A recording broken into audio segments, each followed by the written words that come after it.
مليون حاجة أنا مش هعرف أفهمها لك، وده يخلي إن العيشة بيني وبينها مستحيلة. بسيطة جدا، روح دور على اللي أنت مفتقده ومحتاجه وخده من مراتك، ما تدورش عليه عندي أنا.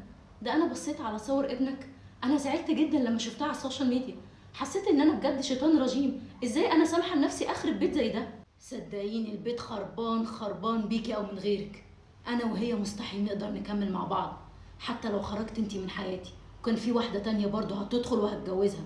صدقيني الموضوع ملوش علاقة بيكي. قربان او عمران بقى انا ماليش دعوة، ما بقاش انا الست اللي واقفة لك في النص، ما بقاش انا الست الحنينة الطيبة اللي بتقدم لك كل احتياجاتك بره، ومراتك يا عيني اللي جوه اللي شقيانة وبتربي وعاملة كل حاجة هي الست الوحشة. ومين اللي قالك ان هي حلوة؟ ومين اللي قالك ان انت لو خرجتي من حياتي انا فجأة هشوف كل مميزات مراتي؟